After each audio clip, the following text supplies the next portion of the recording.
Okay, and the next question I have is culture shock. What were some of your impressions on things that were, normal in your day to day experience in the Philippines that were totally different here that kind of took you off guard?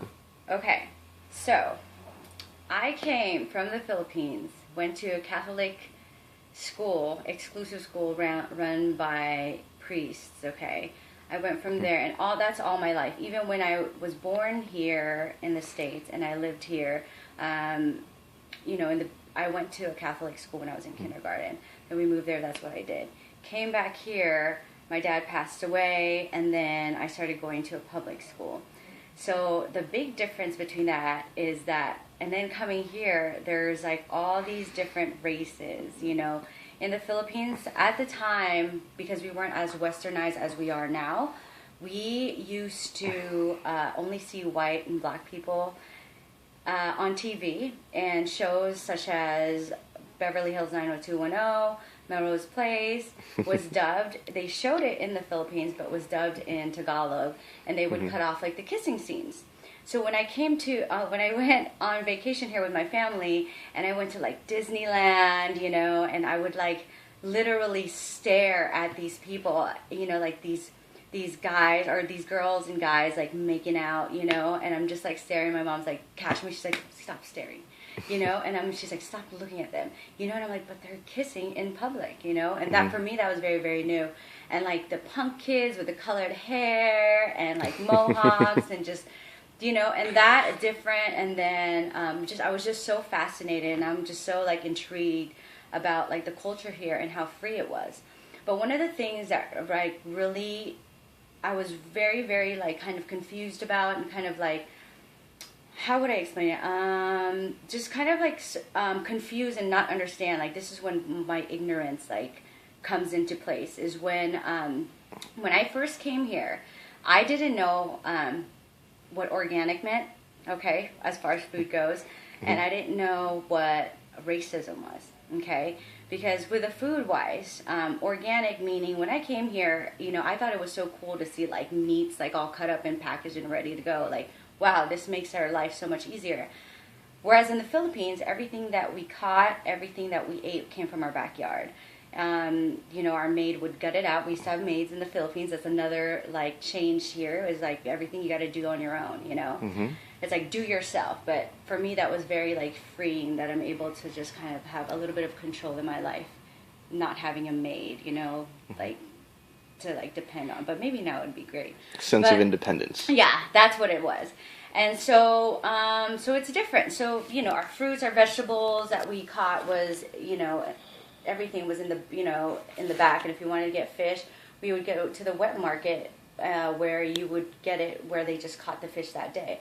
As opposed to over here, everything is like, frozen. And so that's one of the things too. And I didn't know that the food that we were eating here was bad, because that's all I know. So basically now I understand that organic is what what I grew up to in the Philippines, basically. So one of the things too is racism. I didn't know what the hell that meant. So I come here and I'm like wanting to be friends with everybody. I go to public school and everything is like so cliquish. There's like the Asian group, and then there's like the white group, the Mexicans, the drama geeks, the like nerds and whatever. Just like how it is, like just regular, how it probably is now. And I would go and, I hung out, like my cousin who went to the same high school as I did.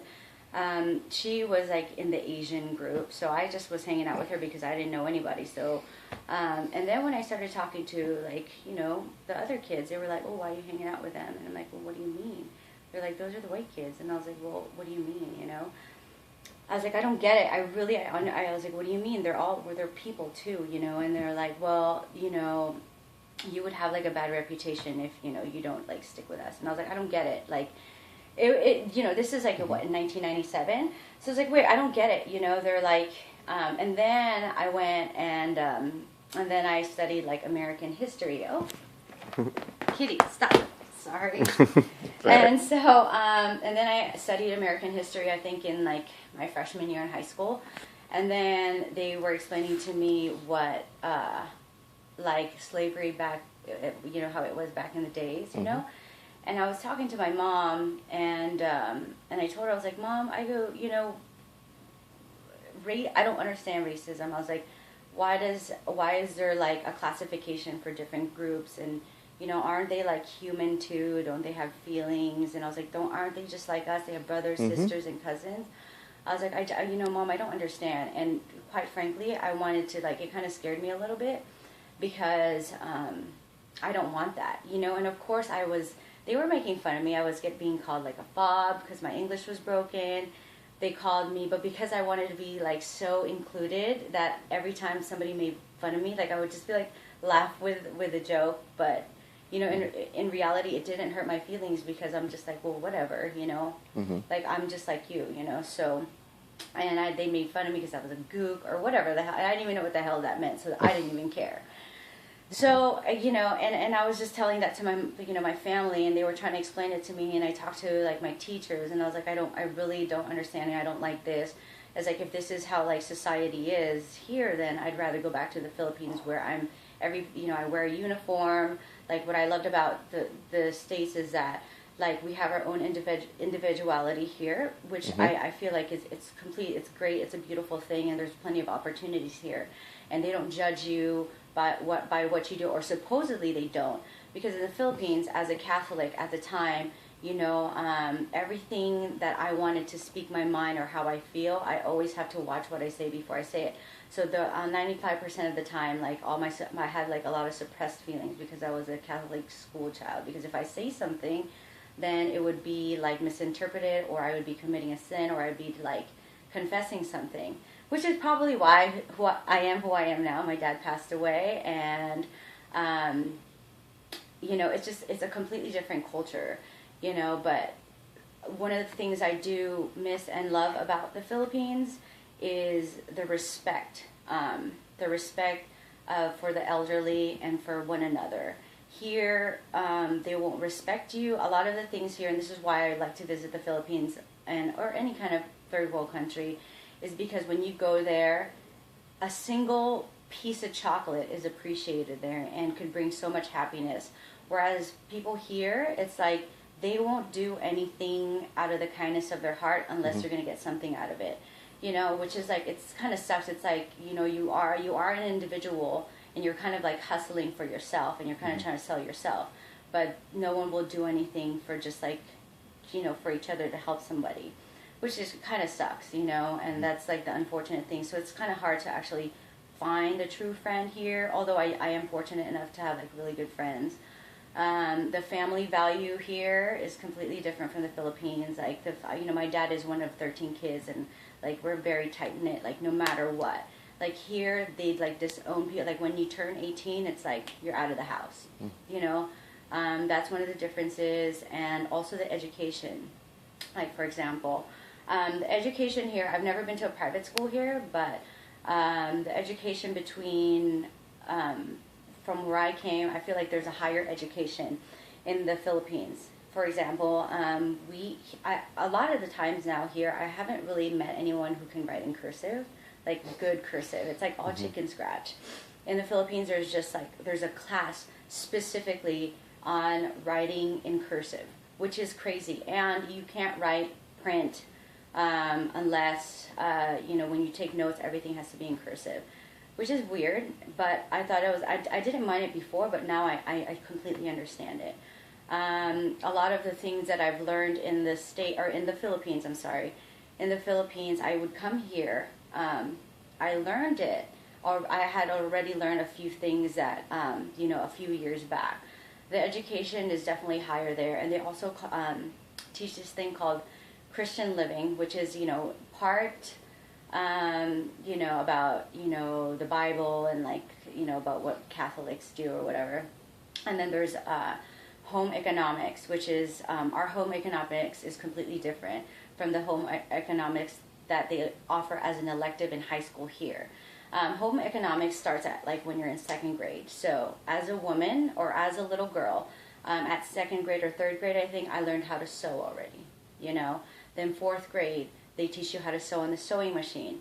And then the boys, they teach you how to hammer things and build things. And then, and as the years go by, I learned how to cook. And then when you get to high school, they teach you about family and like how to treat your significant other and how to raise a like kids, and if there are problems between you and your spouse or you and your wife, like, because at the time in, like, you know, with Catholics you're not allowed to divorce or do an annulment, so there they teach you on how to work things out with your spouse. Here they don't really teach you about life in public school. I don't know if they do in private school, but that's one of the things that I really like, and like the respect, and how to say please and thank you and talk in complete sentences. And when you come to someone's house, you don't touch anything or anywhere for that matter. And if you want something, you ask, as opposed to just helping yourself with anything. You know, it's just that the manners and common courtesy that I think that we're losing now as people here in the United States. You know, appreciation and gratitude. You know, to always be thankful of what you get, or even embracing like the misfortunes and like struggles in life, and how to overcome it and persevere it. And like one of the things that I've also learned in the Philippines and in my family, like no matter what happens in your life, no matter like how bad and when you think things are like just going to be over in your life, as long as you have your family, like your family will never ever leave you down and would never ever turn their back on you. You know, and to show like compassion and kindness, and a lot of that I don't really see here, you know. And when you do something nice here, it's like, oh shit, what do you need or what do you want? It's like, it's I don't know. And I'm very fortunate that my parents raised me there, and I'm very also fortunate that, you know, I'm here now, you know, because everything in my life now is like a learning experience. And you know, I highly recommend, if I could wish that every single person has like the money and the time that to experience another culture in another country, it would definitely open up their eyes and give them a new perspective on what they have and what they're living when they come here or come back home. Because I definitely always have that when I come back here, when I come from a different country or my home in the Philippines. So yeah.